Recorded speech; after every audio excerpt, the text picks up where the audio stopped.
son عمر. I love you حبيبي. إن الحمد لله نحمده ونستعينه ونستغفره ونعوذ بالله من شرور أنفسنا وسيئات أعمالنا. من يهده الله فلا مضل له ومن يضلل فلا هادي له.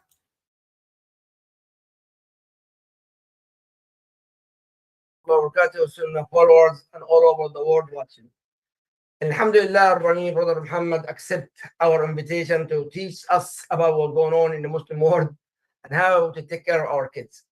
And of course, also a lot of brother and sister text me and spoke with me, and some have actually some points I'm going to discuss with Brother Muhammad today.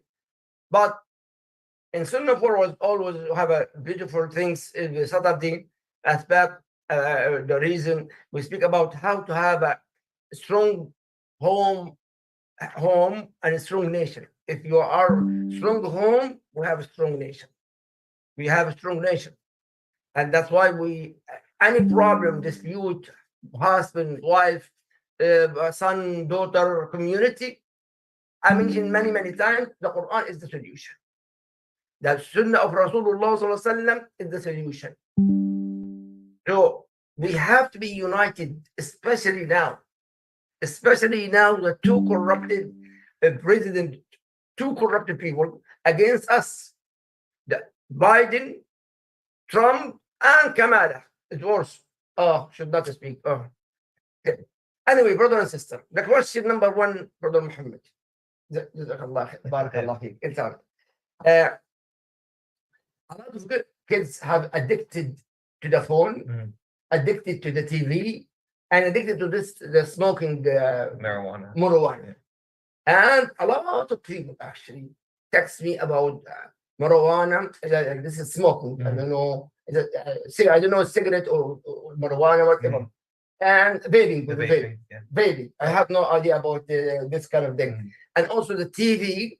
And believe it or not, in our city here, kids, they with the phone, just to take the phone from the child, they hit the mom. And not only that, she's in prison. Not the son. Yeah, it's becoming very scary out there to be a parent. Right, it's very scary to be a parent right now, and I always think, thank Allah for me having my kids a little bit younger, so I was able to grow up with them and teach them certain things. But now these days, the addiction is real, right? Addiction is very real, and it's not just drugs that we're talking about. I know my specialty, throughout my years of working, have been with addiction with drugs, alcohol, marijuana. Even now, till now, if you look it up online, you see what is the most addicted drug right now around the world, and people would think marijuana. Yes. Okay, and it's not. It's actually alcohol and cigarettes, and I think number 3 is marijuana.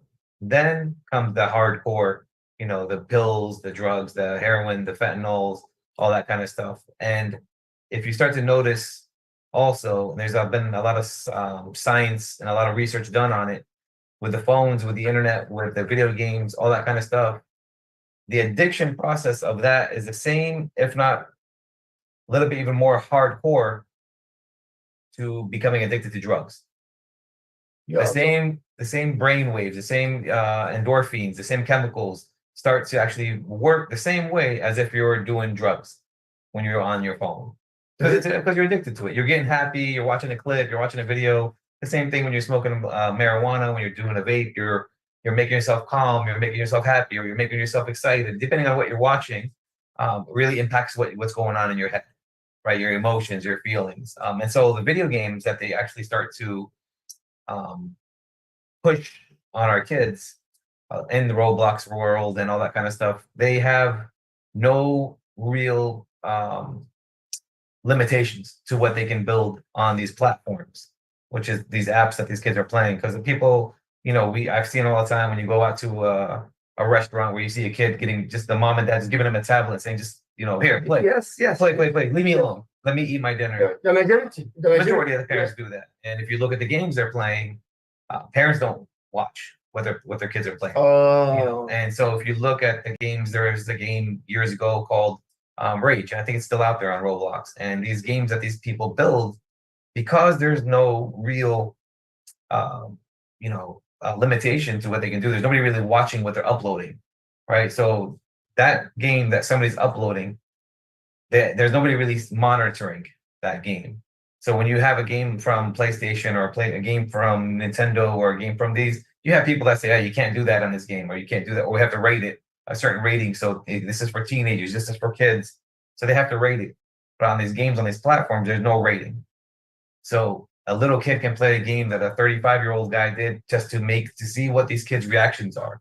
What can I get out of these kids? Let me try the color red, because red is excitable, right? So if I flash red lights, it becomes exciting. If I flash blue lights, it might calm the kid down because blue is for calming. Really? So there's a lot of different schematics when it comes to making these games, and especially with marketing.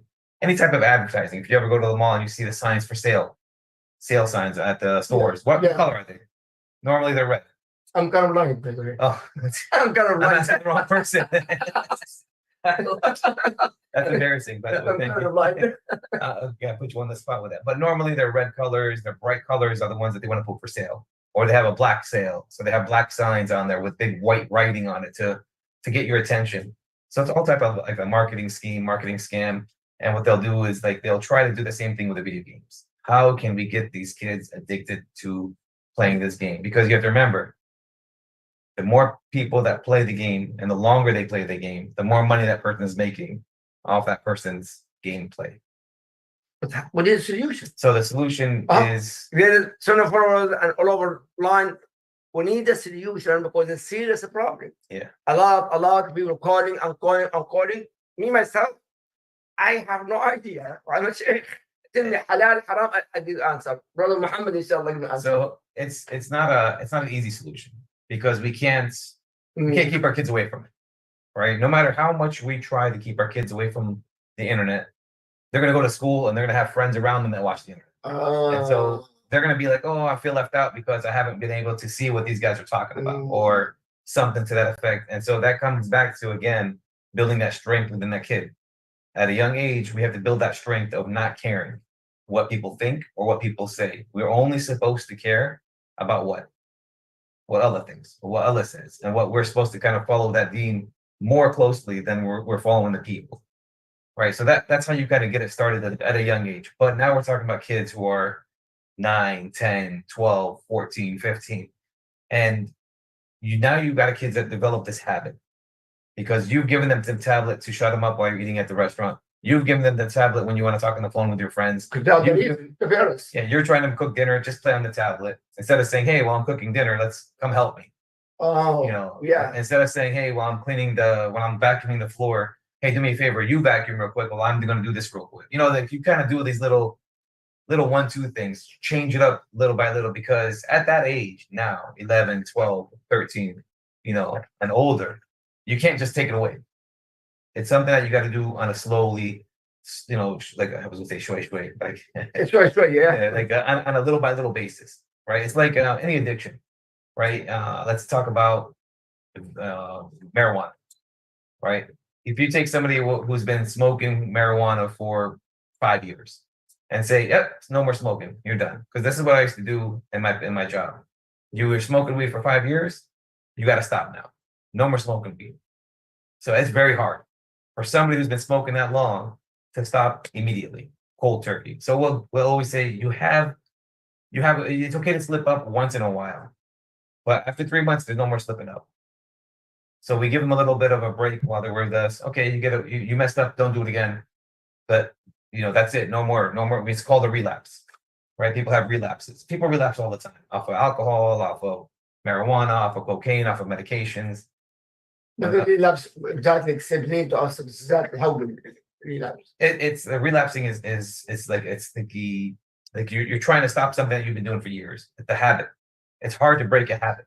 I think we talked about breaking a habit before. Right? Yeah, it but takes a couple months to break a habit. But solution. So the solution is like I'm saying, little by little, you take the time that they've had on the tablet, on the phones, on their video games, and you substitute something else in there.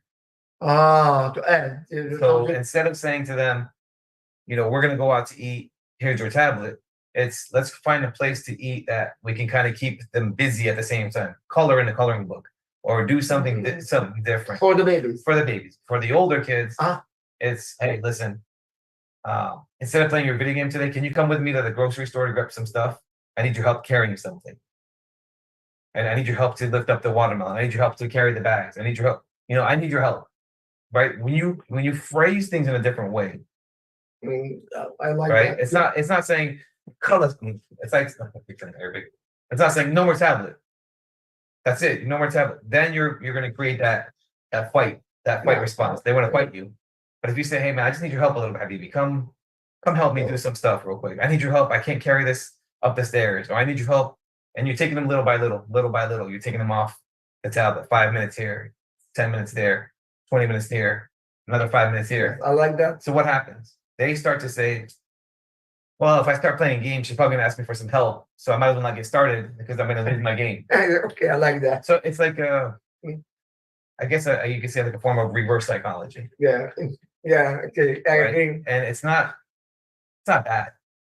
It's not a bad thing, but it's actually developing a sense of pride in that kid that I helped my mom do this, or I helped my dad do this. I see a lot of dads, and I know I do. I always talk about dads because dads are very important.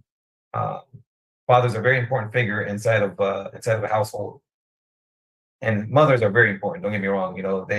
Mothers are like up here to me, but fathers play a very important role with their kids. Men, boys and girls, both require like a strong head figure to teach them certain things. And to give you an example, I have to, load up a car and move some stuff around. Well, let me grab my 12-year-old son and let me see. Not everybody have a in the household. Sometimes the father or mother. But again, this goes for both or grandparents. I need your help. Okay. You tell them that I need your help.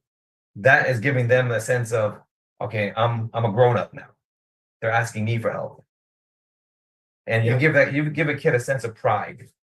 Yeah, I like that. My son, Omar, you are there, Omar? Omar, actually, my son. I'm here. It takes me a second to open the app and unmute myself. Hold on. Omar, actually, my daughter is very sick. Mm. And Omar, he's the one cooking for Azda, take care of Azda. Yeah, I'm her personal maid.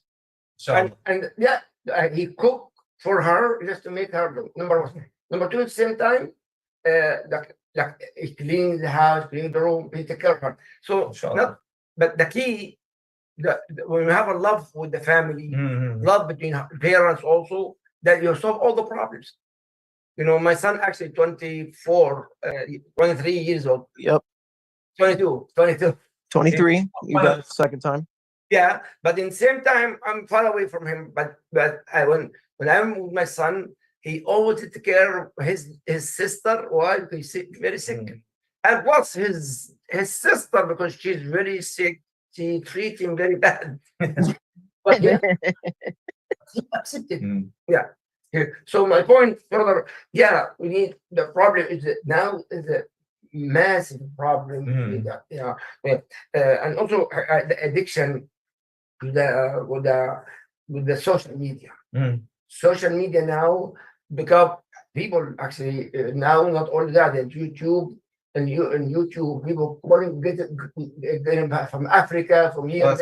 So if I had all these people in front of me who we're talking to right now on this online, if I asked a question and I ask people to raise your hand if you sleep when you're sleeping and you have your phone like this on your pillow, and how many times has the phone dropped on your face because you're laying down and he slips up and he drops on your face? This is very important.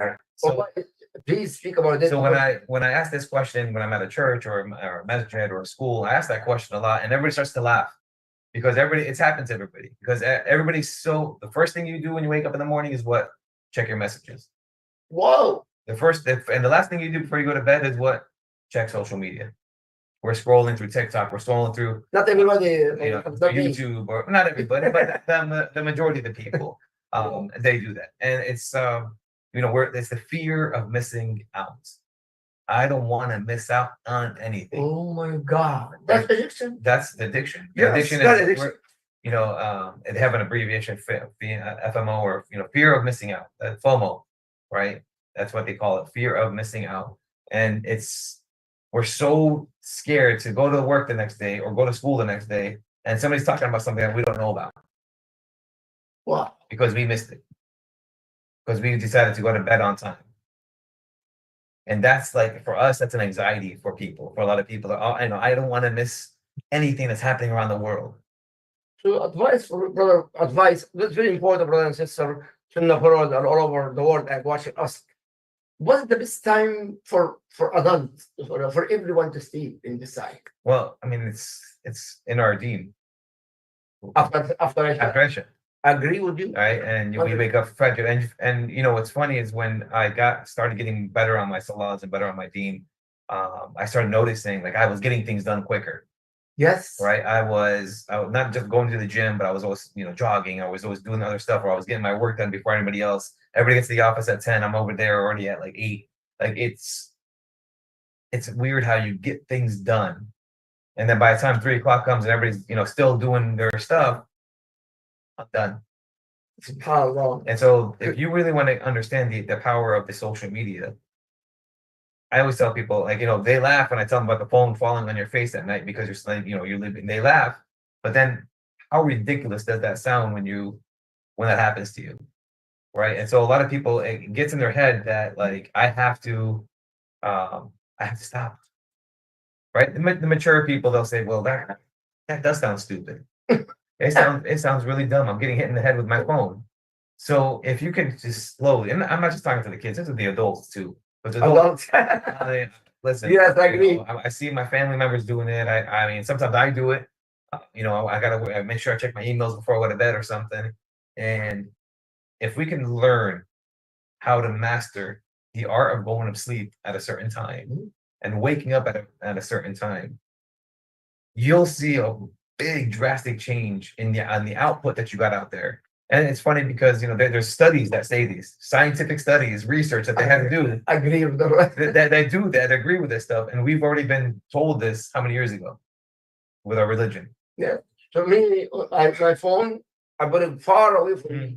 Well, it actually needs to the bathroom, and that's it. Yeah. Plus, before I 10 o'clock exactly after the film, I mute my phone completely. Actually, I have my phone on just to wake up for tahajjud. Yeah. For tahajjud and for Salat al-Fajr, nothing else. And that's what it's supposed to be. Because technically what's going on right now is they've allowed all this social media, and they put this social media out there, land of the free and all that kind of stuff, and your freedom, you can do whatever you want. But they don't realize, and what they're doing, what they realize, but what we don't realize, the people on top realize, is that the more time they spend, they meaning our kids, adults, on social media, the less time they're going to be spending on their deen, on their religion, on their closeness to Allah. Ya Allah. Like, it's weird and it's scary and it's very, evil what they do and how they do things, because they know these kids and these adults, they're following people on social media that don't really do them anything positive. They're not really, they're not learning da'wah. They're not following, Islamic lessons. They're following the girl that's dancing, or they're following the guy that's doing, hitting himself in the head with a stupid stuff that's funny videos, cats, right? They're watching cat videos all day long. Cats, stupid cats doing, cats doing dumb things or funny things or cute things. That's what these videos are. You laughing, but those are the ones that get millions of views. Oh my God. Muhammad. Oh. Hey, real quick about the girls dancing. You get called gay now if let's say someone's looking at your phone with you on Instagram and you don't have women dancing and like bikini pics, you get called gay. It's hilarious. Hold on, let's continue. It's very important, brother Muhammad. What about the vaping? The same thing. I mean, Vaping. the vaping is all it is. It's not, what is this? There's a sickness because some people don't know it's healthy. Some people don't. No. And not all of that. The vaping from the dog to give him vaping. Well, because they're legalizing marijuana, right? The oils and they're making it medicinal. And they're saying, if you have anxiety, take this. If you have headaches, you take this. If you have marijuana, it's becoming medicinal now. And we're fighting. I think it's on our ballot for the state of Florida this year to vote yes if you want marijuana to become legal. And so what I've always told, God. so what I've always told people is that if you really need something, that's going to help you lessen your anxiety or, make you have a good time. Because if you look at the media and social media and the movies that they watch, the majority of the time that they're watching a movie, there's always an alcohol scene. Right? Or there's always, I don't care if you're watching a doctor, like a ER show, you're watching a police show like SWAT, or there's all these SCVUs and all these different shows on that are so exciting. Cops arresting somebody or the lawyer who beat the case. If they win the case, they go to the bar and they drink alcohol. They're so happy they have to celebrate, right? And that's what they kind of advertise in the movies. But the reality, and so we see that, we're watching that, so we think, oh, so if I'm doing something good, or if I'm, my son graduated, I should go drink, alcohol. But now in the movies also, if somebody dies or something bad happens, what do? They go to a bar and they drink because they're sad and depressed. So now, tattoos. So what they do is, now the kids that are watching this, the adults that are watching this, they think, okay, so if I'm having a good time, I have to drink alcohol. If I'm having a bad time, I got to drink alcohol. So alcohol is based on, and it's a multi-billion-dollar industry, alcohol, marijuana. And so when, these people put these things on the ballot to make marijuana medicinal, or make marijuana legal, they think it's going to be, oh, it's finally, I get to, smoke weed. But I've talked and I've worked with lots of people who smoked marijuana for years, not 5 or 6 years, 10, 20 years. These adults, older guys. And they will tell me, Muhammad, I will not touch the stuff that they're putting out right now. They tell me, I've smoked marijuana for years, but the stuff that they're making now, he's like, that's not marijuana. I mean, the marijuana will help the people, true? And so mentally, not mentally, physically. It's helping the people. It depends on the person, right? Every person is different. I can't tell you that, somebody can go online and say, I use marijuana, it helps me sleep. That's cool. I get it. It helps you sleep. But why do you need marijuana to help you sleep? What's wrong with you? Let's go find the deeper cause of why you need. I like this here. Yeah. Because sometimes it's, like if I can't sleep, it's probably because I ate too late. Right? I ate too late and I can't sleep if I eat after a certain time. So I stop my eating after 5 o'clock. That's it. No more food. That way I'm digested and I can go to sleep and sleep with a nice deep sleep. I solved my problem my own way. But some people actually like me, for example. And before Gaza was going on in Gaza right now, my daughter. Now it's my Gaza and my daughter barely to sleep. How to fix this? So you want some weed? Astaghfirullah, no way. By the way, brother and sister, very important. When Allah Azza wa Jalla gave me shifa, I used to have all kinds of drugs. Yeah. All kinds of drugs before in myself. And alhamdulillah, I decide not to take it anymore. Because yes, it's suffering too much pain. Yes. And so it's funny you say that, because I know a lot of Muslims who get addicted to the pain medications, the pills. Yes. Right. And years before we caught doctors who were just prescribing Percocets and all these medications to anybody and everybody because they get money for it. And they didn't care the repercussions of the people who start taking it because they were getting paid. Yeah. Because here again, in this country or in our society, in the Western society, we value money more than we value life. Makes sense. Right. Yeah. So when you can see that, we can see that. We watch it. We've seen it on TV right now happening. We'll give hundreds of thousands of millions of dollars of missiles. We don't care what's going on with them. Go kill whatever you want to go do what you're going to do. We'll pay a guy who shoots a basketball on a rim millions of dollars, but we make the doctors over here pay for their education to become a doctor. Yes. So when you think of the backwardsness of it, you would think in your society, you would want everybody educated and smart to bring your society up. Well, it's backwards over here. Yeah. So we have to pay to become educated, and then we pay the people who are less educated and to give us entertainment. So we'll pay a lot of money for the drug dealers. We'll pay, to stop the drugs. We'll pay to start the drugs. We'll pay people to pass out the prescriptions. We'll pay those people. And then the same people that were passing out those prescriptions, we're going to pass the cure. let's give you Suboxone to get you off the medication. Let's give you Really? this. But Oh, the drugs still. it's like a circle. But what is the solution? So the solution is again, This is very important. We need the solution for this kind of problem. So the followers and all over watching. so there's again, I have to always say this before I say solutions, is there's no such thing as a one size fits all. Okay, like whatever works for me is not going to work for you. Yes, indeed. Right. Indeed. But I can tell you what works for most people. Right. And so just like when I think when Islam came in, how did they get rid of alcohol when Islam came in? So actually in Medina, after 15 years after when Rasulullah migrated Medina, become but in Mecca, 3 years or 13 years in Mecca, no problem. In Medina, but it was now Allah said, وَلَا تَقْرَبُوا الصَّلَاةَ وَأَنْتُمْ سُكَارَى. Do not pray when you are, do not drink if you are not praying. And after that, Allah shall completely be away from it. So the way Allah did it was slowly, step by step, 3 steps. And that's how you. Yeah, very important. I like that.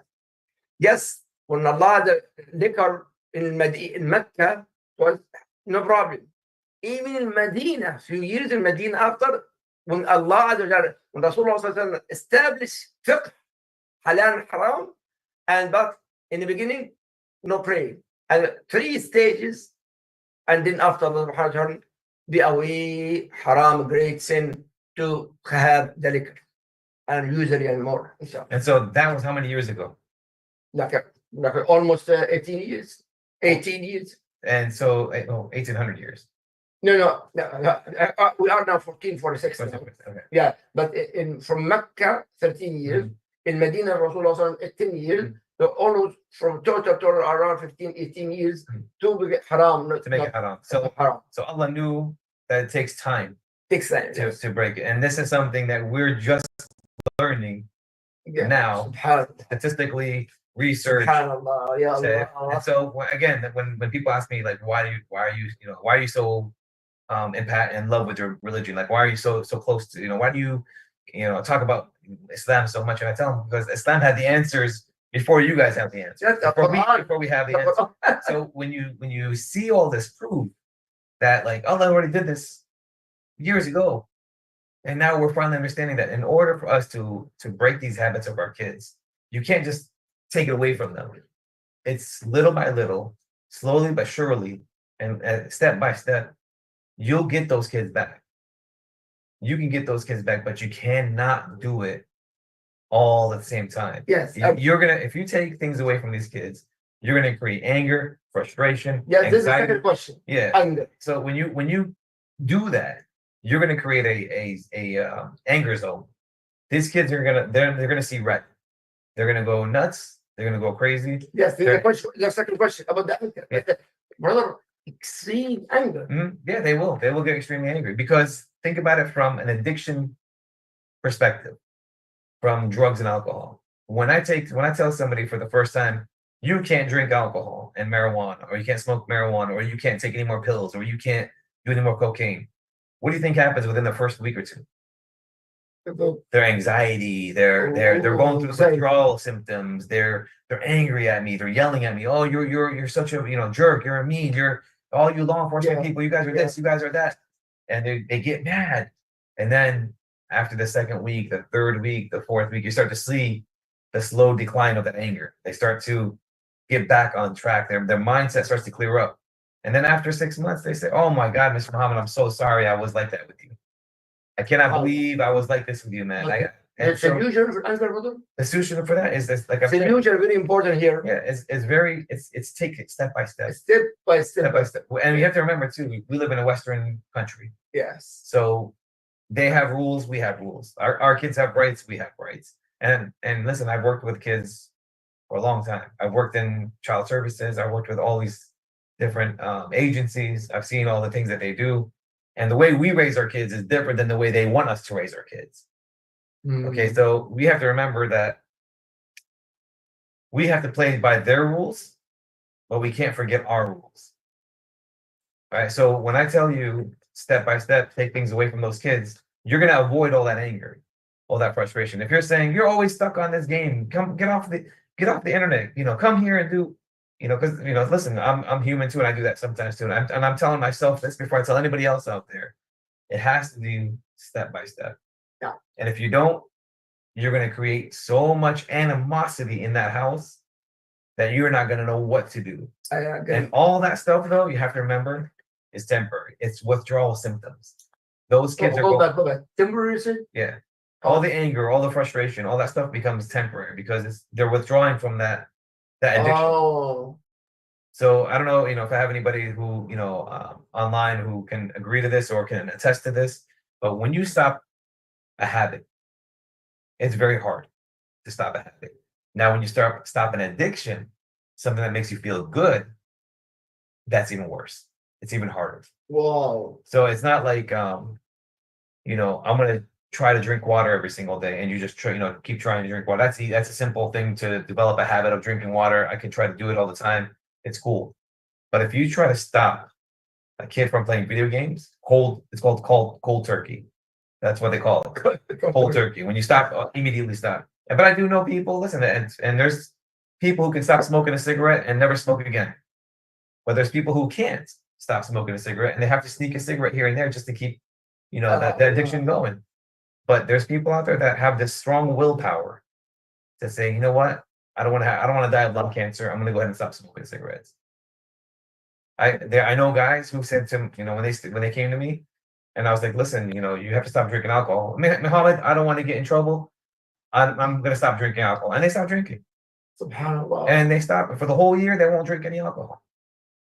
And then after the year, I talk to them, and they call me up, and no, I'm still clean. That's being step by step, and also in very intelligent way. An intelligent way. You don't want to be too aggressive. Indeed. With our kids. Our kids are. Brother and sister, it's very important. One of the questions here, aggressive. Especially now, our kids actually, don't forget, the majority of our kids in public school. And they're sensitive. If I hit the kids, the parents can be in the prison. Easy. Oh, not prison, but they'll take the kid away. Yeah, there's worse. They'll take the kid away and then they'll put the kid in a foster care or in another parent's care or another family member's care. Then the best solution what? The best solution, again, is going back to the same thing what we just talked about.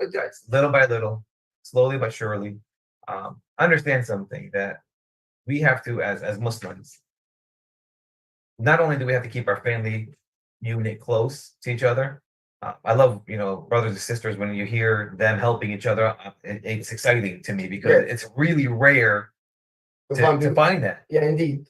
To kind of, we'll get older, and as our family members get older, sisters and brothers, we get older. One sister's over here, one brother's over here. We don't barely talk to each other. It becomes, you don't know what's going on with each other. And so that's the normal way of doing things. Remember, in this society, in the Western society, we're taught that once our kids turn 18, they have to leave the house. Ya Allah. They have to leave. They have to go off to college, or they have to go here, or they have to go there. Not a lot of Muslims doing that. Well, I'm saying the society we live in. Oh yeah, teaches. Yeah. The Muslims are falling into that same. Little by little, they're falling into that same category. Oh, I want my daughter to go to this school over there because they have the best, medical program. I get that, brother, but you're sending your daughter away, who's been sheltered by you for 18 years, to a school. And if you look at their Instagram, they have all these parties, they have all these things going on. Is your daughter strong enough to stay away from all that haram? Or is she going to fall into that temptation? That's scary. So it's scary. So I always try to keep the family. Listen, there's colleges all over the place. You don't have to go 3 hours away or to a different state, or. But it depends which one will be accepted in the college. It does, but I also understand that we have to always. There's always a way. Indeed, I agree with you. There's always a way. Yeah. You don't have to follow the crowd. Well, actually, one of the questions and al-ihtiram, the respecting the parents. The people actually insulting the mom, insulting the dad. The kid also, when I deal with this, sometimes they insulting each other. Yeah, and that okay. You lose. You're gonna lose. Yes. You're gonna lose when you're talking to your kid and you guys are going back and forth. That back and forth. Oh, you're so this and you're so that. No, you're so this. You're going back and forth. That they call it tit for tat. Yeah. Tit for tat. You say something, I'm gonna say something back. if you're going down to that level of your child, you lost. I agree. You lost. There's no winning that kind of argument. And unfortunately, to gain respect, and to gain that love and fear at the same time. Like I want to make sure my mom and dad are happy with me. I don't want to disappoint them, right? You don't want them to fear, but you want them to say, I don't want to disappoint my mom and my dad. All right, I want to make sure my mom and dad are happy. And to develop that has to start at a really young age. Yeah, I agree. Okay, and so if you're having a kid who's 9, 10 years old, and you're friends with their kid, it's not gonna work. You're not your kid's friend. You're your friends. You're your kid's parents. And I see that a lot when parents are, they talk to their kids like they're friends. And I always tell the parent, you're not his friend. You're his mom. You're his father. After a certain age, when they hit a certain age, 20, 25, 30, and they're grown and they've gotten their stuff together, they already have that mindset knowing that you're the dad, not their friend. That's when you can start becoming like, okay, buddy, but let's talk about what's going on in your life. Yeah, you're right. You're right. My older son, when I deal with him, I try to get a friendship. Now, no, you are a dad. Yeah. And your son's telling you this. Yeah, my older son. You don't listen. For example, I'm a friend with him. Mm. But alhamdulillah, the key, we have respect. Respect. Yes. I respect him. He's Of course. And so that's how you kind of have to understand the dynamic of a parent and child relationship. But hold on, it's very important. How would the kids actually insulting the parents and not the parents and not doing and that? It's how to solve the problem. How to solve it?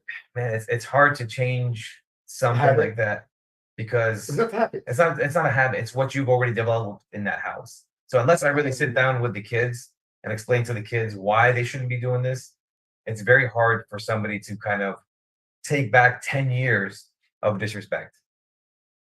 You've already developed that But it's a solution. it's hard. It's a tough. I mean, I would tell parents not to engage in that kind of conversation. Walk away from your child. This is a solution. And I so, repeat it again, please. yeah, when you walk away from The problem. when you walk away from the child from the problem, they sit there in their thoughts. They have to sit there in that quietness. So I do a thing called this. I do a training called de-escalation. And so in order to de-escalate somebody, when somebody's yelling and they're like this, they're super loud, and then you have the other guy who comes and then gets louder, and then the other person gets louder, you're not going to go anywhere. But if somebody's yelling and screaming at you, or kids talking trash to you, and you're down here saying, "Okay, buddy, do your thing," that kid feels kind of like, "Wait, he's not yelling. Why isn't she going mad at me? Why does she go? Why isn't she here?" So she's down here, so he has to come back down. Yes. And then you get lower, and then he gets lower. And that's how you kind of get now you get to have a discussion. Because you can't talk when you're angry. Don't forget shaitan between two people. Plus, brother, something very important. We'll discuss Saturday night with the Sunnahfollowers also. In the household, the parents, the husband and wife always argue. The kids are magnetic. They adopt everything that go to them, and then they make it double with you. So very, very, very important. The more if the husband got angry, to be angry, you lose it. You lose that battle. But you be quiet, okay, and the opposite. Sometimes the woman. No, but the key to have a solution, the most important is to be quiet when there's a fire there. Be a water and there's a fire. This is my solution. Well, it's because I talk to couples who have kids, and I explain to them. They always ask me that the kid's always yelling, or the kid's always doing this, the kid's always doing that. I said, well, what are you doing in front of your kid? What is the kid watching? You guys? Yes, doing? this is very important. All right, and so we learn by observation. Right? We watch, we learn, and we mimic. Agree 100%. Yeah. And so one of the things that kids have, there's a big thing that kids have that really grown-ups, I think we lose it after a certain age.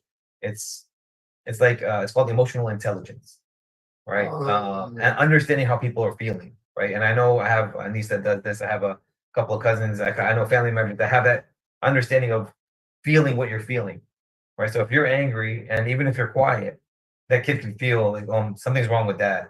Yes. You know, he's feeling a little tense. And also when parents are having arguments, I always tell them, you know, when the kids are sleeping, that's your time to discuss the issues.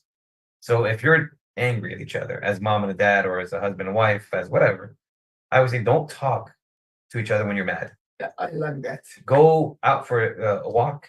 You go into your room, or give yourselves a nice Breathe. breather, Yeah. and then pray two istifaras or pray two salat. You know, it's like I have to make yourself. Yes, I You agree know, with you. okay, just do something, calm it down, and then the shaitan's like, okay, they're not mad anymore. الوضوء, by the way, wudu, cold wudu, cold water wudu, will be more calm. Yeah. And 2 rak'ah, as Brother Muhammad said, yes. That's very important. Actually, a question, and I know you're waiting for the question also. أصدقاء السوء, corrupted friends, Mhm. and the parents cannot stop the kids for the corrupted kids. How do you do this?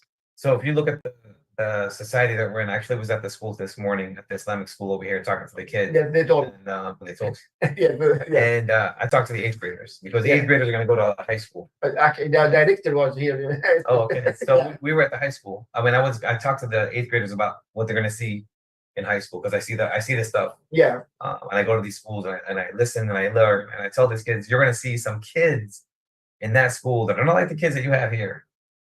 They're going to be kids that are so messy because they're coming from broken homes. They're coming from You're right. Yeah. Broken homes. And the majority, if you look at who's committing crimes, who's, you know, most of the addicts to drugs, all this, they're usually coming from broken homes, the majority of them. And I always tell them, like, you have to remember, we're not them. Even if we do have a divorced mom and dad, because we do, it's, you know, it's sad to say, but Muslims are divorcing a lot more than normal. And so we do have kids that are coming from broken homes as well, us Muslims, stuff like that. I wish, you know, we didn't go through this stuff, but we're going through it. So what I explain to the parents is, once those kids get into that public school system, you gotta be attached to those kids. Hey, how was school today? And you have to ask. Yes. You have to ask these open-ended questions, not the closed-ended one. How you feeling today? Good. That's the answer you're gonna get from a kid. Yeah. Good. You know, did you go to the bathroom today? Yes. Did you go to science class today? Yes. Those are the questions you're getting. If you ask those questions, you're gonna get one-word answers back. You gotta ask those open-ended questions. What did you do in school today? What did you do in math? What did you guys learn? We learned fractions and we learned this. Okay, now you're having a discussion. Oh, I hate fractions. Can you help me with fractions? Can you teach me how to do it? What did you learn in fractions? Maybe you can teach me, because I don't know what I'm doing in fractions.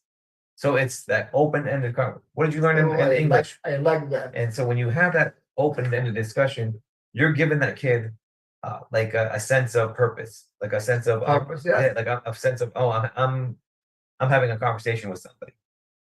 Oh, Yeah. what did you do in recess today? What did you do in the cafeteria? What did your friends say anything, you know, that I should know about? Like, what did you guys talk about in the cafeteria with your friends? And that's when you have to start having those little questions, little tips. What you eat also in the cafeteria. Yeah. Well, did Yeah, you I like eat all your lunch? Did you have something from the cafeteria? I packed you a lunch, but did you also eat from the cafeteria? And what did you eat?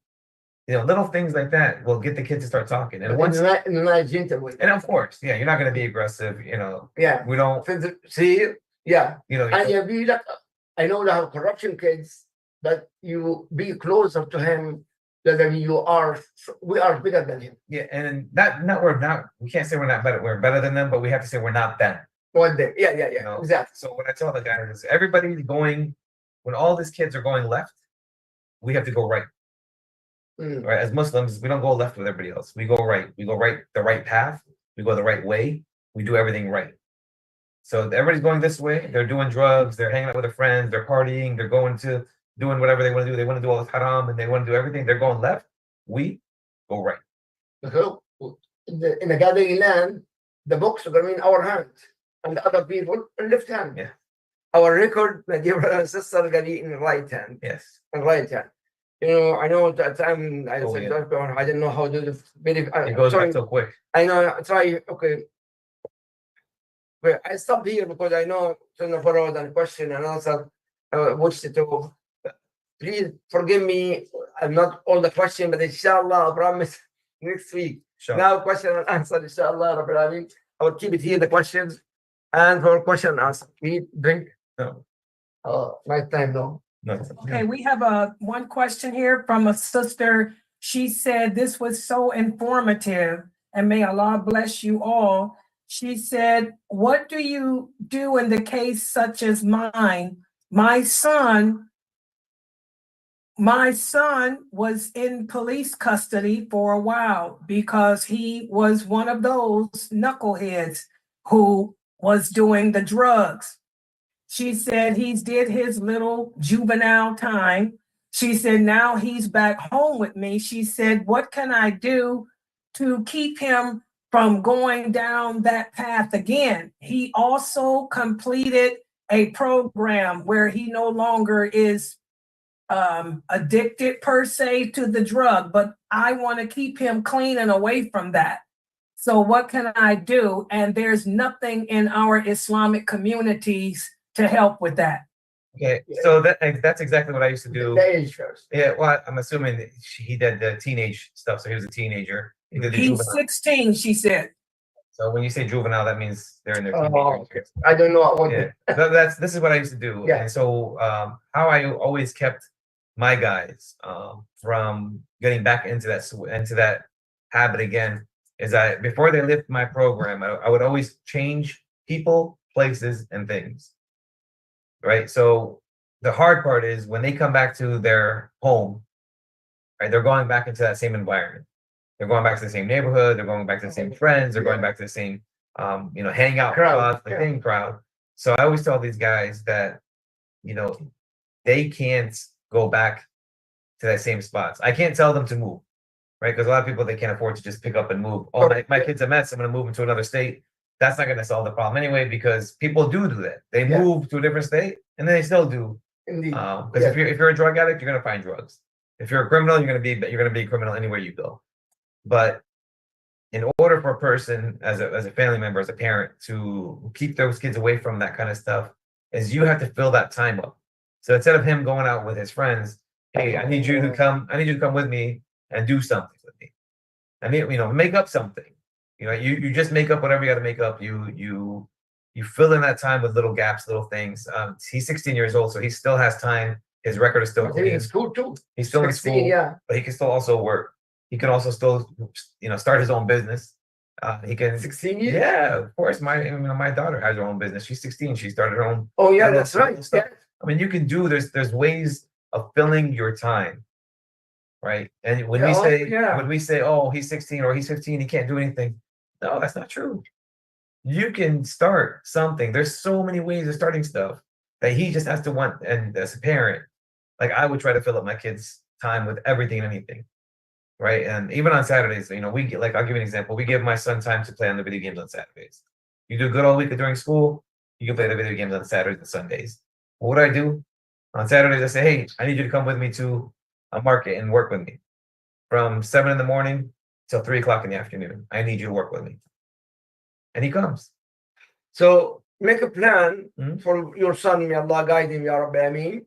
Make a plan with him. The most important, to make it away from his crowd is very important. And I know sometimes wherever you are, if you don't have a Muslim, you don't have a community, it's hard without a Muslim community. But there are good people. There's good people everywhere. You can find them out. Yeah. Sometimes actually, that's very good. Sometimes masajid is not ready for this. A lot of people is not ready. Try a masjid closer, and the imam dealing with youth a lot. Also, one last thing is if you still have that contact, wherever program he was in, the caseworkers and the counselors over there should be able to kind of give you some aftercare help. Yeah. Hey, you have this in your community. Like for me, I used to always know what was going on around the community. So when I discharge somebody, I would say, okay, well, here's what you can do for the next couple of months. There's a school here, you can do this. There's a job over here at Dunkin' Donuts. There's things that you can do. So when you leave, you fill your time up with something else. I like that. So you can ask your therapist, your counselor, whoever that he was with, if you still have their contact, to help you. Okay. All right. Any more questions, inshallah, Sister Layla? Okay, here's one more question. Another sister's asking, she said, you know, if we admonish or discipline our children, they call 911 on us. She said, my daughter, every time I take the phone from her, she has a fit, she tears the house up, and she threatens me with 911 and the police. So I end up having no choice but to give her back the phone because I am a nurse and I can't lose my nursing license. She said, what do you do in a case like this? That's very intense. And again, I think we kind of brushed up on that a little bit, Yeah. you know, little by little, filling in the gaps. And I get, we have to work as parents. We don't have a choice. Depending on everybody's situation, it's difficult, right? And we have to understand something. You're not going to lose your license if your kid calls the cops. All right. And depending on the age of this child, you're not, you know, at the end of the day, they're calling 911 for a stupid reason. And sometimes it takes the cop to come to your house and say, why are you calling us? Because your mom is trying to discipline you. Yeah, a lot of police do that. A lot of police do that. Yeah. And what ends up happening is the kid sees that for the first time and they get a little scared because they can get in trouble for making a false call for 911. And so when you keep threatening, and I'm hoping these kids are listening to this conversation. A lot of times now, I know at least in our police department where we work, where we are, our guys are kind of educated in understanding that if a kid does call 911 for a reason, for a stupid reason like this, they are the ones that gets in trouble, not the parent. And it's always like given like a chance or two chances. All right, we're not going to arrest you this time for making a false call, but next time you make a false call, we're going to go ahead and take you downtown. We're going to go ahead and put you in and book you. Oh, I mean, the sister should not be afraid. And you shouldn't be afraid to do what you got to do with your kid, right? Because at the end of the day, it's still your child. And I get calling the cops and, you know, all that kind of stuff. But you're not, unless you're beating your kid with a baseball bat or something, there's limits, of course.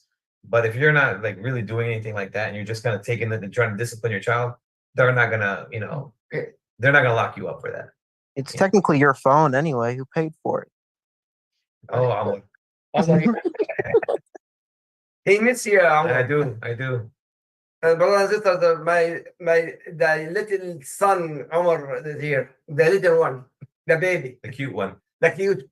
Actually, yes. The cutest. All right. Any more questions, brother and sister, in Sunnahfollowers or online? Alhamdulillah. Alhamdulillah. Let me speak. It's good to see you, Brother Omar, back at the website again. And alhamdulillah, you know, it's unfortunate that we as Muslims haven't reached our children at an early age. At the age of 5, I knew God because my grandmother taught me whenever I did something wrong, go upstairs, get on your knees and ask God to forgive you. If our children don't have a sense of who Allah is by the time they reach the age of puberty, if they don't understand that they have a jinn that is real, that is assigned to them at the age of puberty, we've kind of like lost them. Children have to understand that they are on this earth for one purpose, and that is to worship Allah and Allah alone. If we don't teach them that at a young age, you're going to have hell with them in their teenage life. And when they get 18 years old, if they want to leave, good, let them go. Let them go. They want to call the police, honey. I will call for you. Bring them to my house so we can show them, so they can see exactly what I'm going through with you. I mean, parents have to be bold today. You can't let your children run over you. You are the parent. You are the parent.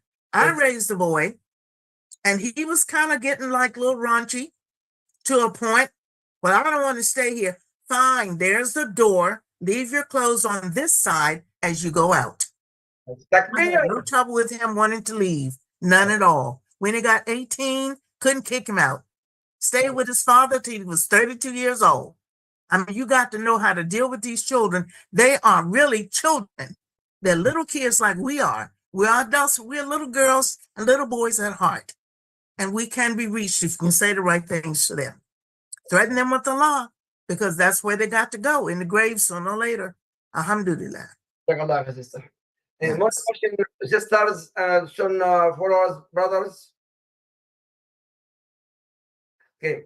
Now, inshallah, prepare yourself, inshallah, question, yeah, or think it like almost for next week in the ta'ala. Also, you can email us or text us the question, or Sister Layla, of course. I will discuss it, inshallah, in next week. And next topic, actually, next week is a very hot topic. We're supposed to start Brother Muhammad has started already. And that, inshallah, was a little bit we spoke about it. But inshallah, this week we're giving more and more. Sure. May Allah subhanahu wa ta'ala guide us and guide our kids, Ya Rab. May Allah give shifa for every sick person. May Allah give him shifa and afia, Ya Rab. Ameen. وصلى الله على محمد وآل محمد كما صليت على إبراهيم وعلى إبراهيم في العالمين إنك حميد مجيد. سبحانك اللهم وبحمدك أشهد أن لا إله إلا أنت أستغفرك وأتوب إليك. السلام عليكم ورحمة الله وبركاته.